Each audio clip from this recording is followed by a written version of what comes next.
Bonjour, j'espère que vous allez tous très bien. On se retrouve pour un nouveau writing vlog. Je viens de clôturer celui d'avant. Et ce matin, j'ai commencé un nouveau livre au petit déjeuner parce que j'ai fini le précédent hier soir. Et du coup, j'ai beaucoup hésité. J'ai hésité entre un e-book.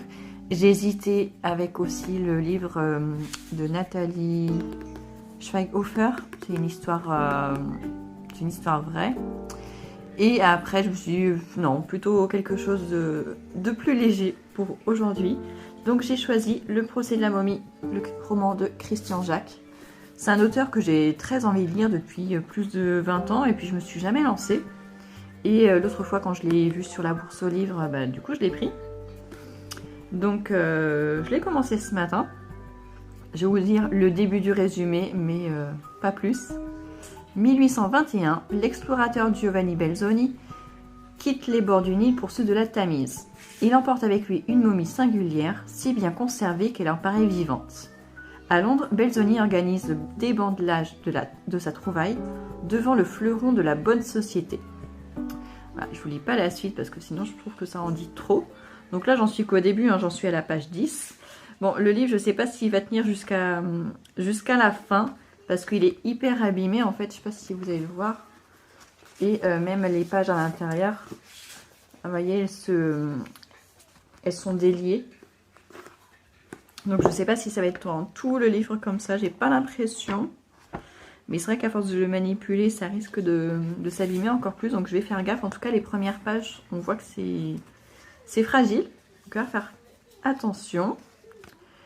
Quoi dire sur ce début de livre? Pour l'instant, je ne sais pas s'ils sont en Angleterre ou s'ils sont en Égypte. Parce qu'ils nous parlent de la bonne société britannique, mais comme c'est en 1820-21, l'Égypte est toujours britannique. Donc je ne sais pas si pour l'instant ça se passe en Angleterre ou en Égypte. Je ne sais pas. Je ne sais pas encore. Tout ce que je sais, c'est qu'il a trouvé une momie très bien conservée et qu'il s'apprête justement à la débandeler. Débandeléter. Enfin, en tout cas, la dérouler. Je trouve ça un peu bizarre d'ailleurs. Je ne savais pas qu'il faisait ça à l'époque. Et en fait, juste avant... Enfin, là où j'en suis dans le livre, il la voit, en fait, elle est toujours dans le cercueil et il voit une lumière verte qui jaillit du cercueil. Il ne sait pas si c'est lui qui a une hallucination ou si c'est vrai. Et il hésite à en parler à sa femme et finalement il dit rien. Et donc voilà, donc sa femme a l'air d'être quelqu'un de... C'est une Écossaise qui a l'air très amoureuse dans son mari. Elle l'a suivi dans tous ses voyages en Égypte et tout ça. Donc ça a l'air d'être un couple assez uni, donc ça c'est chouette. Et pour l'instant j'en sais pas plus, mais j'ai hâte de le lire. Donc ça c'est cool. En plus on est mercredi, donc je sais pas encore ce que les enfants voudront faire cet après-midi. Mais il est bien possible que je trouve 1 heure ou 2 pour lire en journée. Donc ça, ce serait chouette. Donc je reprendrai un petit peu plus tard quand j'aurai un petit peu avancé dans le roman. Et si on va à la bibliothèque, je vous prendrai pour vous montrer les livres qu'on aura choisis. Bon, j'ai pas eu le temps de lire aujourd'hui. Mais par contre, on est allé à la bibliothèque. Mais avant que je vous montre ce qu'on a pris à la bibliothèque, j'ai reçu un livre que j'ai acheté sur Amazon. Je sais que beaucoup de gens critiquent Amazon, qu'il ne faut pas acheter sur Amazon les livres et tout ça. Franchement, moi, ça m'arrange très bien. Je trouve ce que je veux. Ça m'évite d'aller en librairie et de dépenser trop d'argent à acheter plusieurs livres alors que je n'en veux qu'un. Et puis en librairie, en plus, vous ne trouvez pas forcément tous les livres. S'ils sont pas tout juste sortis, vous ne les trouvez pas forcément. Et en fait, j'ai regardé, je ne sais plus sur quelle chaîne je l'ai vu ce livre. Soit c'est la chaîne YouTube de Il est bien ce livre, soit Pikini Bookin. Je sais plus, une des deux, que j'ai découvert très récemment, parce qu'en fait jusque-là, depuis l'année dernière, je faisais des avis lecture sur ma chaîne, mais je ne savais pas qu'il y avait des chaînes spécialisées dans les livres, qui s'appellent des chaînes Booktube. Je ne connaissais pas. Et récemment, j'ai appris ça, et du coup je suis allée voir, et il y en a quelques-unes dont j'ai regardé quelques vidéos. Et notamment, il y en a une qui m'a donné vraiment envie de lire ce livre de Stephen King. Stephen King et Owen King, qui est son fils. Ça s'appelle Sleeping Beauties. Voilà. c'est un énorme livre. Je sais plus combien il fait de pages. Il fait 900... à peu près 950 pages. Ouais, 950 pages. 951 pages. Donc voilà, j'aurai de quoi faire. Donc je suis contente. Je l'ai trouvé sur Amazon. Il m'a été livré... D'habitude, c'est livré le lendemain. Là, ça a quand même mis une semaine. Mais j'en suis très très contente. Donc il va aller dans la bibliothèque, mais je ne vais pas le lire tout de suite. Parce que j'ai quand même 2-3 livres à lire. Mais après, j'enchaînerai avec celui-ci qui va me durer, à mon avis, un bon petit moment. Ensuite, on est allé à la bibliothèque. Et là, on a pris des livres pour tout le monde. Donc je vais vous montrer ce qu'on a pris. Parce que chez moi, il n'y a pas que moi qui lis. Il y a aussi mes enfants qui lisent beaucoup. Alors pour les deux petits, ils ont voulu qu'on reprenne encore les drôles de petites bêtes. Donc on a pris Huguette la guêpe et Laurette la pâquerette. Et je crois qu'on en a un autre dans le livre. Voilà, parce qu'ils adorent les petites bêtes. Ensuite pour mon fils de 11 ans, je lui ai pris un I Love English. Donc c'est vraiment très court comme magazine, hein. Vraiment pas beaucoup de pages. Peut-être juste 20 pages. Mais je sais qu'il aime bien l'anglais et c'est histoire de compléter un peu ses cours d'anglais, de voir des petits trucs, une BD en anglais, ce genre de choses. Ça aide toujours à l'apprentissage. Ensuite,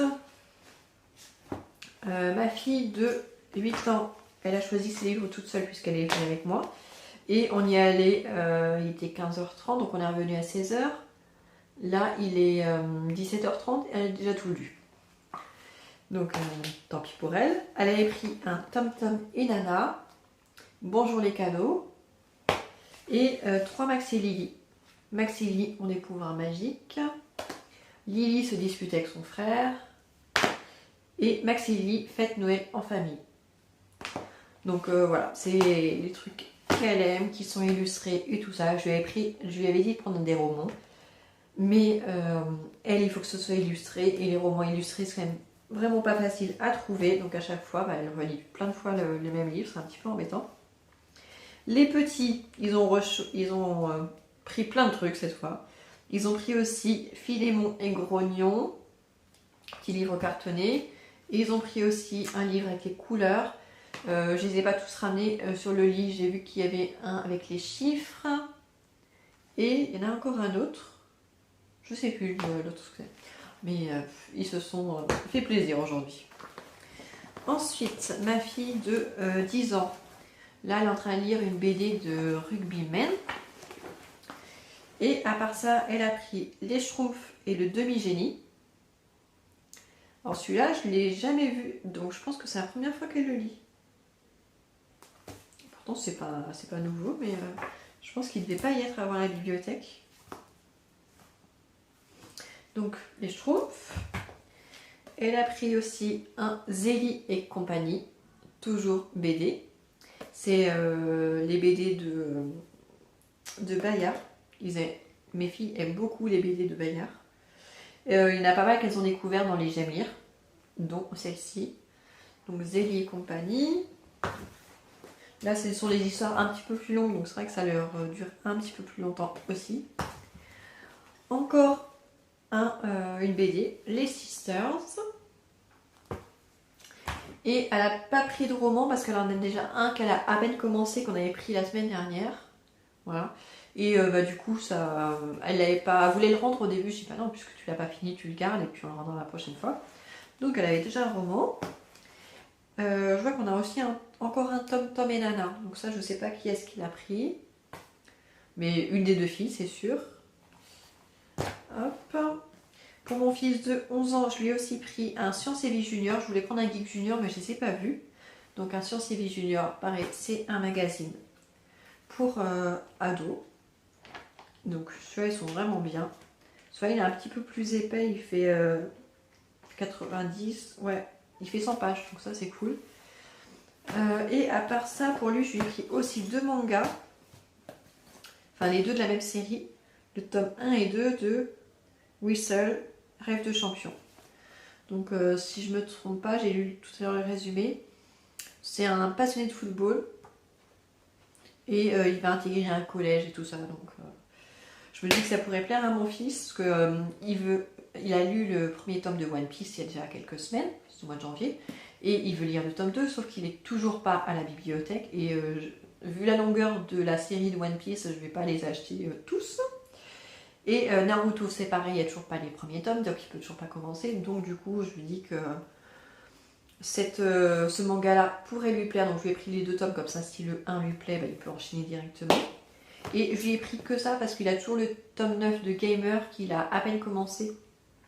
Et il est énorme, donc il va en avoir pour un petit moment. Et en plus là pour lundi prochain, pour le collège, il a un livre à lire aussi. Donc il n'avait pas besoin de spécialement de livres. Il n'avait pas spécialement besoin de livres cette fois-ci. Mais les 2 petits magazines se lassent en une soirée. Et puis les One Piece c'est pareil, c'est s'il a besoin de faire une coupure dans le week-end avec les autres lectures, ça peut être sympa. Et voilà, le dernier des petites bêtes, il est là, Georges le rouge-gorge, le petit oiseau.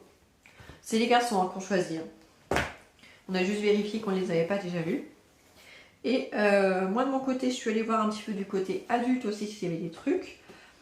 Comme je viens de finir le tome 1 d'Agatha Raisin, bah, du coup je me suis pris le tome 2 qui s'appelle Remède de cheval. Quand le chat n'est pas là, le veto trinque. Voilà, je me suis dit que peut-être après celui que je suis en train de lire ou après, ça peut être sympa. Donc, comme je peux le garder un mois, j'ai le temps de le lire. Et je me suis pris aussi un livre tout petit de Martha Batalla, Les 1000 talents d'Eurydice Gusmo. J'avais même pas vu le titre. Je viens de me rendre compte maintenant. J'avais pas lu le titre. J'avais juste vu la couverture. Et en bas, il y avait une petite note, une pure merveille, toutes les femmes devraient lire ce livre, de Gérard Collard LCI. Donc c'est juste un journaliste littéraire qui a donné son avis, j'ai juste lu ça, et du coup, avec la couverture, j'ai eu envie de le lire. C'est édition livre de poche, et c'est vrai que comme il fait que 250 pages, je me dis, bah, je le prends, ça se lit vite, donc voilà. Je sais pas ce que ça donne, j'ai même pas lu le résumé. Eurydice et sa sœur Guida sont nées dans un quartier populaire de Rio dans les années 1920. Quand vient le temps de se marier, Eurydice épouse un garçon rencontré lors d'un bal. Débordante d'énergie, d'ambition et d'idées, elle comprend rapidement que son mari, un employé de banque, ne peut accepter, tout comme sa famille, qu'elle sorte du rang. Guida, elle, est reniée par ses parents. Après s'être enfuie avec un riche héritier, et doit finalement assumer seule l'éducation de son fils. Mais toutes deux refusent que leur vie ressemble à celle de leur mère. Chacune à sa manière s'arrache à la force du destin, un roman optimiste où les femmes opprimées par les hommes et l'ordre social établi sont aussi des rebelles incontrôlables et terriblement attachantes. Apparemment, c'est un premier roman de cette autrice, Martha Batalla. Bah franchement, ça me dit bien. Hein. Ça me dit bien. Bon, je sais pas comment il a atterri dans le... à peu près dans la même étagère que celui-ci, mais bon, ça fait mes affaires. J'y suis allée rapidement. Au début, je pensais que j'allais rien prendre, et finalement, j'ai encore pris des livres. Je ne sais pas si je les lirai tous les deux, mais je pense que oui. Ça permet de changer un petit peu avec ce que j'ai déjà à la maison et de ce que j'ai sur les liseuses. Ça permet d'avoir toujours du choix. Voilà, voilà. Bon, bah, j'ai plus qu'à ranger ça. Je vais remettre tout ça en bas. Enfin, pas... non. Ça, je vais mettre dans la chambre à côté. Et ceux des petits, je vais les redescendre en bas. Et donc, voilà. Et moi, je reviendrai vous voir demain. Parce que je vais lire ce soir un petit peu. Et puis peut-être un petit peu demain matin au petit déjeuner aussi. Donc, je viendrai vous dire ce que j'en pense sur le livre de Christian Jacques. Et donc, voilà. Et je vous dis à plus tard. Me revoilà pour le vlog lecture. Je suis toujours dans le Christian Jacques, le procès de la momie, mais j'ai du mal à rentrer dedans. L'histoire a l'air sympa, mais hier soir, à chaque fois que je lisais 2 lignes, je m'endormais. C'était une horreur. J'ai lu pendant 1 heure, mais en fait, je relisais toujours les mêmes lignes. Et même là, je me suis dit, bon, je vais me poser. On a pris le déjeuner avec mon fils. Je me suis fait un café. Et pareil, tant que mon fils est à côté, qui discute avec moi, qui veut que je joue avec lui, bah ça va. Mais dès que je commence à lire, je m'endors. Pourtant, l'histoire est sympa. Hein. Pour vous en dire un petit peu plus, suite au déban de l'étage de la momie, en fait, qui était faite en public. Il y a 3 personnes qui sont mortes. Le médecin légiste qui voulait autopsier la momie, un prêtre qui était contre le fait qu'on ramène des momies en Angleterre, ou déjà qu'on les sorte de leur tombeau tout simplement. Et un troisième, je ne sais même plus qui c'est le troisième, mais en tout cas il y a 3 personnes qui sont mortes, 3 personnes qui avaient assisté justement au démantelage de la momie. Et du coup, bah, pour résoudre ce meurtre, ils vont retourner chercher l'inspecteur Higgins, qui vient juste d'être mis à la retraite. C'était pas son choix, mais visiblement il dérangeait, donc les autorités lui avaient dit prends ta retraite. Et ce qui est drôle, c'est qu'ils l'ont retrouvé en fait, enfin il était parti prendre sa retraite dans la même région où se passent les romans d'Agatha Raisin. Donc j'ai trouvé ça rigolo. Et en plus, le nom Higgins, il revient plusieurs fois justement dans le roman d'Agatha Raisin. Donc je sais pas si c'est un clin d'œil ou pas. Après, c'est peut-être juste un nom très commun en Angleterre, ce qui m'étonnerait pas non plus. Donc voilà, et donc là, il revient à Londres, l'inspecteur. On lui fait un petit topo, on lui désigne un coupable comme ça.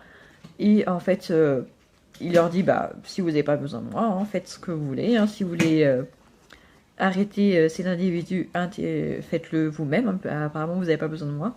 Et de son côté, il mène l'enquête, il va rendre visite aux personnes qui ont découvert les corps des 3 victimes.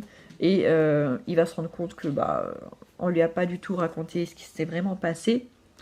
Que les autorités cherchaient juste à mettre hors de nuire un opposant politique. Et là où j'en suis, en fait, Higgins se fait tirer dessus par quelqu'un apparemment qui était censé travailler pour lui. Donc voilà, donc là je me suis arrêtée là parce que bah, j'étais en train de m'endormir. Et rien que le fait de vous en parler, ça va déjà un petit peu mieux. Mais franchement, j'ai l'impression de pas avancer, j'en suis qu'à la page 82. Et bah je suis loin du bout. Ouais, il fait 470 pages. Et en plus, c'est écrit petit. Et le fait que le livre soit abîmé, en plus, ça m'embête parce que du coup, je peux pas le tenir comme je veux. Parce que sinon, j'ai toujours peur de décrocher les pages. Mais bon, c'est pas grave. Bon, il est que 14h10. Je m'étais donné 1 heure pour lire. Donc, ce qui fait qu'il me reste encore 20-25 minutes si je veux lire. Avant d'aller m'occuper de tout ce que je dois faire à la maison. Donc voilà, donc je vais réessayer quand même de me plonger dedans. Et si je me rendors, et ben je me rendors, tant pis, et puis je verrai plus tard, ou sinon je changerai de livre. Et peut-être que celui-ci je le reprendrai plus tard. Je verrai, parce que j'aime pas m'endormir comme ça et pas avancer dans l'histoire. Ça m'ennuie. Voilà, je vous dis à plus tard. Bonjour tout le monde, nous sommes lundi. Je vous ai pas repris depuis jeudi, je crois. Oui, c'est ça. Mais ça s'explique. Parce que je suis toujours sur le roman de Christian Jacques. Et en fait, la semaine dernière, je n'avais pas spécialement l'impression d'être fatiguée. Mais dès que je prenais ce bouquin, au bout d'1 ou 2 pages, je m'endormais. Mais vraiment, à chaque fois, je pouvais lire peut-être même pas 10 minutes et je m'endormais, quelle que soit la situation. Donc c'était vraiment une catastrophe. J'avançais pas. Et j'en suis même demandé à... Enfin, j'en suis même devenue à me demander si, vu que c'était un vieux livre, il n'y avait pas une substance dessus qui faisait que je m'endormais. Enfin, franchement, je me suis posé la question parce que c'était une catastrophe. Et je sais pas à quoi c'est dû parce que je me sentais pas spécialement fatiguée. Donc voilà. En tout cas, bah, le roman avance. Hein. Là, ce week-end, j'ai quand même réussi à avancer finalement un petit peu plus. Il me reste 50 pages, je crois, à lire. Ouais, il me reste une 50aine de pages. Donc je suis bientôt à la fin. Et honnêtement, ce que je peux en dire pour l'instant de ce livre, c'est que l'auteur s'est vachement bien renseigné sur l'Angleterre des années 1800. Enfin, plutôt, on va dire, tout le 19e siècle. Londres est hyper bien décrit. On imagine très bien comment c'est fait. Donc j'ai trouvé ça hyper intéressant. En revanche, l'enquête est lente, mais d'une lenteur pas possible. Après, ça peut s'expliquer sur le fait qu'à l'époque, il n'y avait pas de voiture, il n'y avait que des voitures à cheval, il n'y avait pas de téléphone, donc c'est vrai que quand on voulait faire passer un message à quelqu'un, bah, ça prenait du temps, forcément. Donc je me dis peut-être que ça peut être dû à ça, mais j'en suis pas sûre. En tout cas, l'inspecteur Higgins, c'est quelqu'un enfin, moi j'apprécie le personnage. Il y a pas mal de personnages dans ce livre qui sont assez intéressants, mais en même temps, il y a deux personnages dont on ne connaît pas l'identité. On ne sait pas à quoi ils ressemblent, et du coup, c'est un peu perturbant parce que bah, du coup, on nage un petit peu dans le flou. C'est pas comme dans une série ou dans un film où même si c'est quelqu'un qui est caché, on peut reconnaître à l'allure, enfin, on peut se dire c'est telle personne. Alors que là, vu que ce n'est que décrit et qu'il est spécifié dans le roman que cette personne-là, personne ne sait à quoi elle ressemble, et bah du coup c'est perturbant et on a un petit peu de mal à faire le lien entre telle et telle chose. Par exemple, l'inspecteur Higgins, il reconstruit un petit peu son enquête, il découvre des indices et tout ça. Et honnêtement, sur certains indices, j'ai eu beaucoup de mal à faire de lien. Alors que lui, apparemment, fait le lien. Mais moi, j'ai eu beaucoup de mal. Donc, je sais pas si c'est l'histoire en elle-même, si c'est fait exprès ou pas. Mais pour l'instant, il me reste que 50 pages et on n'a toujours pas. Enfin, j'ai toujours pas d'indice sur le coupable des trois meurtres. On n'a toujours pas retrouvé la momie non plus. Donc je sais pas si en 50 pages, vu la lenteur de l'enquête, ça va se faire. Mais voilà, donc honnêtement, c'est pas un roman dont je vais garder un excellent souvenir. Même si franchement c'est hyper bien écrit pour tout ce qui est Londres, les rues, comment s'organisait la vie à l'époque, la politique et tout ça. Mais pour quelque chose qui est censé être autour d'une momie, on en apprend très peu sur l'égyptologie, sur l'Égypte et tout ça, donc sur les momies. Donc j'ai trouvé ça assez pauvre. Voilà, donc je suis un petit peu déçue pour l'instant. Franchement, je m'attendais à mieux, mais en même temps, c'est pas un de ces. Je crois que c'est un des derniers romans de cet auteur. J'ai du mal ce matin. Donc il faudra peut-être que j'en lise un qui est dans les premiers, peut-être, je sais pas. Peut-être que ça changera rien du tout. Mais donc voilà, donc en tout cas j'ai hâte de finir celui-ci pour en commencer un autre qui serait peut-être un peu plus léger. Voilà, pour le coup, ça m'arrive pas souvent, mais je me suis... On va pas dire que je me suis ennuyée, mais le fait de m'endormir comme ça à chaque fois, je relisais plusieurs fois les mêmes pages, j'ai trouvé ça hyper long. Pourtant je l'ai commencé, je me suis dit ça justement samedi, je l'ai commencé que mercredi, donc c'est normal en fait que j'en sois que là. C'est totalement normal parce que j'ai pas non plus des heures et des heures à lire chaque jour. Donc c'est totalement normal la progression que j'ai dans ce livre. Mais j'ai eu l'impression que ça durait une éternité. Un peu comme l'autre roman que je n'avais pas aimé il y a à peu près 2 ou 3 semaines. Donc voilà. Donc ça reste quand même un excellent livre dans le sens où l'auteur s'est beaucoup renseigné et je suis sûre que c'est fidèle à la réalité. Mais c'est trop lent comme enquête. Trop lent pour moi. Enfin voilà, donc je vais sûrement le finir ce soir. Et après, je pense que je vais enchaîner avec un... Je voulais après lire le Stephen King, mais le Stephen King, il a plus de 800 pages. Donc je vais éviter de me lancer dans du Stephen King à 800 pages tout de suite. Après celui-ci, on va essayer de trouver quelque chose. Je pense que sur ma liseuse, je dois avoir un roman plutôt court qui se lit facilement. Donc je pense qu'on va faire un petit entre-deux. Et après, je me lancerai dans le Stephen King. Je pense ça sera pour le prochain Running Vlog. Je pense. Voilà, je vous laisse pour aujourd'hui, je pense. Et puis, je vous reviendrai demain avec mon avis final sur ce livre. Nous sommes mardi matin. J'ai enfin fini le roman de Christian Jacques, Le procès de la momie. Donc, il a enfin réussi à terminer son enquête. Ça a quand même pris beaucoup de temps. La fin n'est pas très surprenante, je dirais. Mais je suis quand même contente d'avoir fini ce roman. L'histoire n'était pas passionnante, dans le sens où je trouve que c'était trop long. Mais comme je vous le disais hier, je pense que c'est dû au fait que ça se passe au 19e siècle, donc forcément tout est plus lent. Et je trouve que pour moi, il y avait trop de personnages. Du coup, il y en a certains que j'avais du mal à visualiser, à imaginer.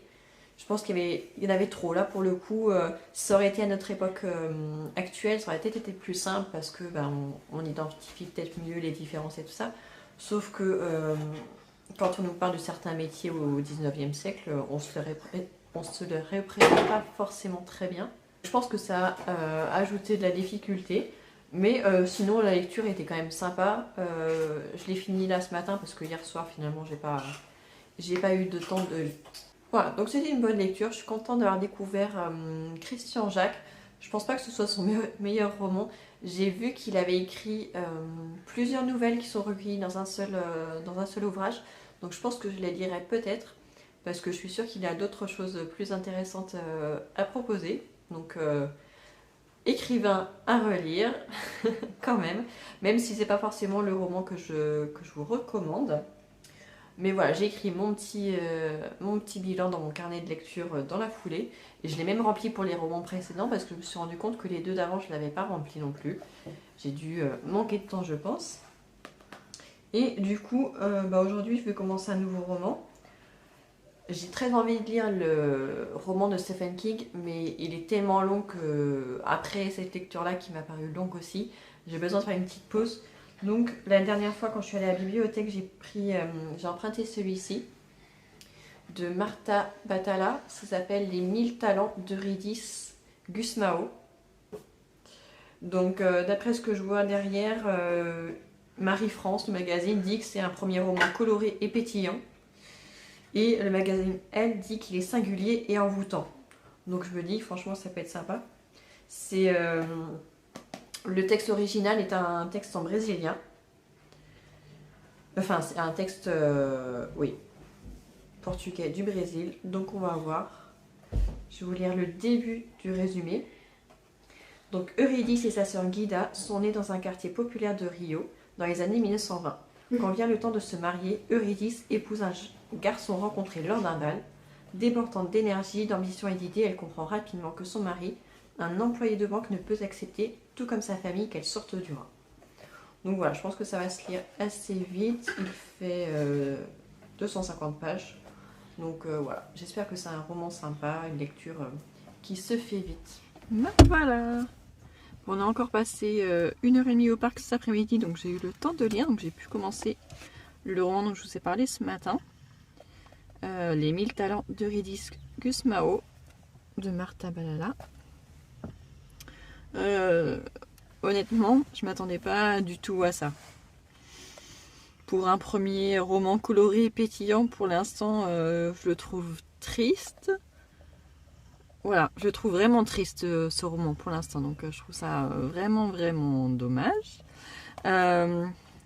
Pour vous dire un petit peu de quoi il retourne, en fait ça se passe au Brésil, quand, je ne saurais même pas vous dire exactement à quelle époque.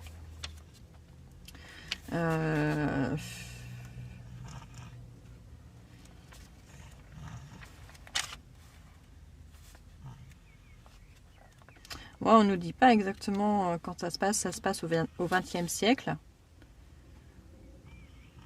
Mais on ne sait pas exactement quand. En tout cas, ça se passe au Brésil. Comme son titre l'indique, le personnage principal s'appelle Eurydice. Et elle est femme au foyer. Elle est mariée, mais c'est pas un mariage heureux. On ne sait pas trop, enfin en tout cas pour l'instant, je ne sais pas pourquoi elle s'est mariée avec cet homme-là. Cet homme qui l'accuse d'être une traînée, tout simplement. Parce qu'en fait, il pensait épouser une femme vierge. Et lors de leur nuit de noces, elle n'a pas saigné. Donc pour elle, il est persuadé qu'elle a rencontré quelqu'un avant lui. Et donc qu'elle aurait couché avec n'importe qui. Et tout ça, rien que ça va rendre ce mariage très triste.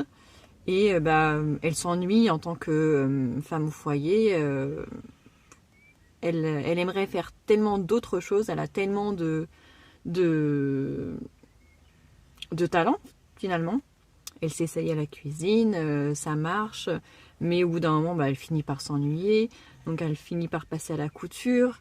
Mais le jour où son mari apprend que sa maison est devenue un atelier de couture, il lui interdit de continuer, et donc elle doit y renoncer.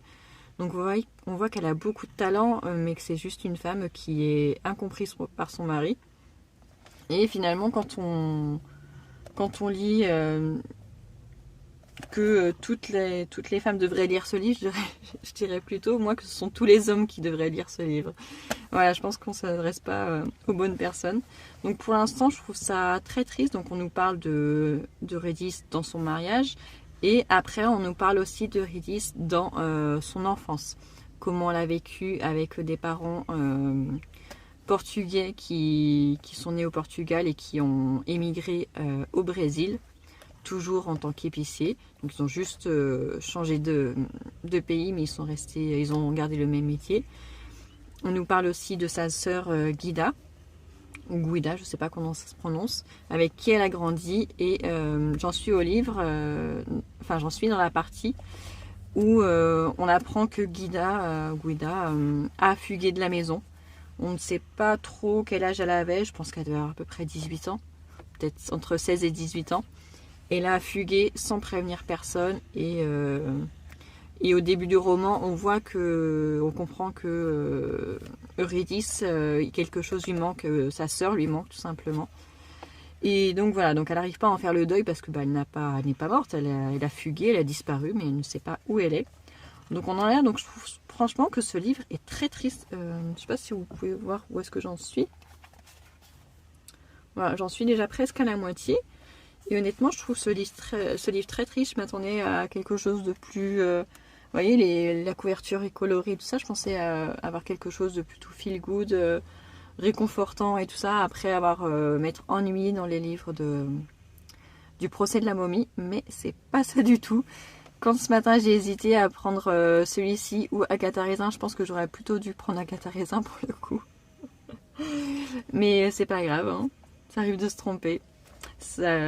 Après ça risque de changer, hein. J'en suis pas encore à la moitié, donc peut-être que le reste va plus me plaire, peut-être que ça sera différent. Mais voilà, j'ai hâte de savoir quand même ce qui va en advenir de Redis, si vraiment elle va continuer à obéir à son mari, à oublier toutes ses passions, ou est-ce que elle va se rebeller, je sais pas. Mais j'espère qu'elle va se rebeller, en tout cas. On apprend aussi que dans sa jeunesse, elle a appris la flûte et qu'elle était très très douée, qu'on lui avait proposé de continuer au conservatoire, mais ses parents avaient refusé catégoriquement. Elle en a beaucoup voulu. Et à partir du moment où elle a cru devenir amoureuse, donc elle ne pensait plus qu'à ce garçon, elle avait oublié la flûte. Et après, quand sa sœur a disparu, c'est pareil, elle a pensé que c'était à cause d'elle. Donc ça l'a encore plus meurtrie. Donc voilà, donc j'espère que ça va s'améliorer pour Eurydice.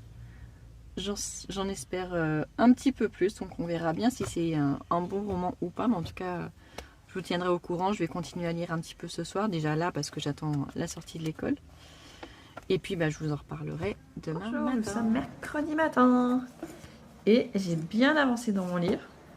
Il se lit hyper vite. Je l'ai commencé hier après-midi et là j'en suis déjà à la page 183. J'ai pas mal lu hier après-midi quand j'étais au parc et hier soir aussi finalement, et aussi ce matin au petit déjeuner, vu que les enfants ont un petit peu tardé à se lever, j'en ai profité pendant que je buvais mon café et franchement ça commence à devenir intéressant. Au début, ce qui est ennuyeux, c'est qu'on nous fait en fait, on nous raconte la vie de deux femmes qui sont tristes, dont l'une est carrément devenue quelqu'un de mauvais, une commère méchante. Et c'est vrai qu'au début, c'est quand même assez embarrassant. Et au fur et à mesure, en fait, ils nous font plusieurs portraits de personnages. Et à chaque fois, on nous décrit comment ils sont maintenant. Et après, pour comprendre pourquoi ils sont devenus comme ça, on nous ramène dans leur enfance, on nous explique leur enfance et ce qui a fait qu'ils sont devenus les adultes qui sont aujourd'hui. Et ça, franchement, Je m'y attendais pas, c'est bien tourné parce qu'en plus les personnages qui me paraissaient vraiment agaçants au début, on avait envie de leur dire mais bouge-toi, fais quelque chose, c'est pas normal. Et ben finalement après, on comprend pourquoi ils sont comme ça et du coup bah on est plus indulgent et ils sont même devenus attachants. Enfin, franchement, Eurydice après, une fois qu'on a su ce qui s'était passé dans son enfance, comment elle avait adoré la flûte et elle n'avait pas pu en continuer, puis d'un seul coup sa sœur avait disparu alors qu'elles étaient hyper proches, enfin, donc tout ça a fait que bah, après bah, elle avait perdu sa joie et par un malentendu son futur mari pensait que c'était une femme elle a pas de pile celle-là, l'autre elle est dans la chambre, je vais te la chercher après. Donc en fait son futur mari pensait que c'était quelqu'un, une femme qui était comme ça tout le temps, du genre à se fiche de la vie, à prendre les choses comme ça, comme elles viennent, sans joie exubérante, sans tristesse. Il pensait qu'elle était tout le temps comme ça, sauf que quand il l'a rencontrée, bah justement elle venait de perdre sa sœur et elle avait perdu tout son enthousiasme en fait. Et après, bah, le problème, c'est que une fois qu'elle a trouvé le moyen de remonter la pente, bah, elle était quelqu'un de très joyeuse, avec beaucoup d'énergie, plein de projets. Et ça a fait peur à son mari. Et donc voilà, donc je pense que ce qui a fait qu'ils sont devenus deux étrangers, en fait, c'était le manque de communication. Mais après, ça va s'améliorer et je peux pas trop vous en dire en fait. J'ai envie de vous dire ce qui se passe bah, pour que ça vous donne envie de le lire, mais en même temps je peux pas vous le dire parce que sinon bah, ça ruine un petit peu l'intrigue. Mais en tout cas il va se passer encore des choses dans la vie d'Eurydice qui font que après avoir sombré très bas, à ne plus s'occuper ni de ses enfants ni de son mari parce qu'elle était tellement triste, et bah finalement quelque chose va apparaître dans sa vie et va lui redonner sa joie de vivre. Donc je ne sais pas après ce que ça va donner, si cette personne va rester dans sa vie ou pas. Parce qu'il me reste encore quelques pages à lire. Il me reste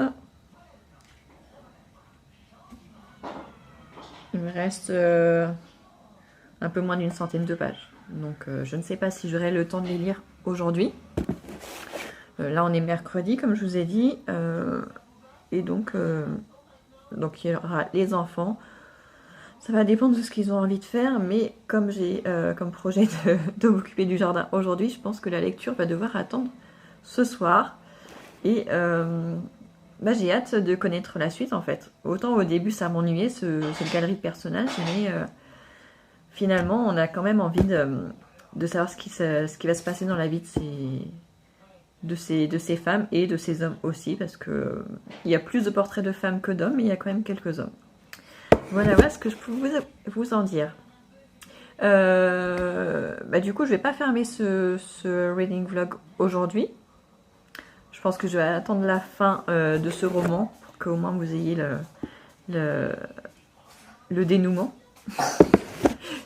Comme ça, une fois que je vous aurai dit quelle note je lui mets, je pense que je pourrai terminer ce roman plus tard quand j'aurai terminé ce roman. Nous sommes jeudi. Et donc, comme je l'avais prédit, j'ai terminé mon livre hier soir. Ouais, c'est vraiment pas grand chose, parce que finalement j'ai eu le temps de lire un petit peu hier après-midi. Après m'être occupée du jardin, je m'étais posée pendant presque une heure. Le temps était passé hyper vite. Et du coup j'ai bien avancé, donc je l'ai fini hier soir assez rapidement. Et ce que je peux vous en dire en fait de cette galerie de personnages, c'est que tous les personnages sont très différents. Ils ont tous une histoire différente. Je les trouve tous tristes à leur manière, mais c'est parce qu'ils ont tous un moment donné dans leur vie, quelque chose a fait que ça les a rendus tristes et ils n'ont pas forcément réussi à dépasser ça et à se construire une vie qui leur va. Et je ne sais pas si je vous l'ai dit, mais ça se passe on va dire, entre 1930 et 1960, parce que comme ce sont des personnages, des fois, qui ont des âges différents, et en plus quand on replonge dans leur enfance, bah forcément ils sont beaucoup plus jeunes, et puis il y a des personnes plus âgées, donc je dirais entre 1930 et 1960, mais ça peut être un peu avant comme un peu après. Et en fait, à travers cette galerie personnages, on y retrouve une analyse en fait de la société de l'époque au Brésil. Donc c'est vrai que pour nous ça nous paraît... Enfin c'est très différent de ce qu'on connaît aujourd'hui, surtout en tant que femme en France. Mais c'est vrai que je suis passée par différentes émotions avec ce livre. L'agacement, la pitié, vraiment plein de choses différentes parce qu'il y a des moments où on a envie de lui dire Eurydice, mais bouge-toi, fais tes choix, fais tes propres choix. Mais en fait, plus on avance dans le livre, plus on se rend compte que finalement, les gens de l'époque, en tout cas au Brésil, c'était pas les mêmes us et coutumes, c'était pas forcément la même mentalité. Donc forcément, on peut pas elle ne peut pas réagir comme nous on réagirait aujourd'hui, ce qui est tout à fait normal. Eurydice, c'est quelqu'un de très très attachante. C'est le fil conducteur du livre parce que tous les personnages sont reliés plus ou moins à Eurydice. Et en ça, c'est quand même très intéressant, mais elle, en tant que femme, n'est pas elle n'a pas une vie extraordinaire. C'est ça qu'il faut retenir. C'est qu'elle va, par certains aspects, essayer d'avoir une vie extraordinaire, mais la société au Brésil va faire en sorte que elle ne sera que la femme en fait de son mari. Et donc voilà, donc ça reste quand même un bon livre. Je pense que je lui mettrai 3 étoiles sur 5 parce que j'ai quand même passé un très bon moment avec ce livre. Je l'ai lu en un petit peu plus de 24 heures. Il fait 280 pages je crois. 250 pages. Ouais. Donc il se lit très très vite. C'est une galerie de personnages donc c'est vrai que ça se déroule assez bien. Et donc voilà. Et en plus j'ai retrouvé pas mal de choses que j'avais déjà vues dans le livre de Lucinda Riley, Les 7 sœurs. Le premier tome se passe en partie justement au Brésil. Et c'est vrai que j'ai reconnu quelques noms de quartiers, quelques petites choses, même dans l'organisation de la société brésilienne, j'ai retrouvé des choses, donc j'ai trouvé ça très intéressant. Voilà. Voilà, donc j'espère que vous aurez passé un bon moment en ma compagnie pendant ce reading vlog. Je le clôture ici. J'ai déjà commencé un nouveau livre hier soir et ce matin. J'ai commencé un nouveau livre, mais je ne vais pas vous dire tout de suite lequel c'est. Vous le saurez dans le prochain reading vlog. À très bientôt.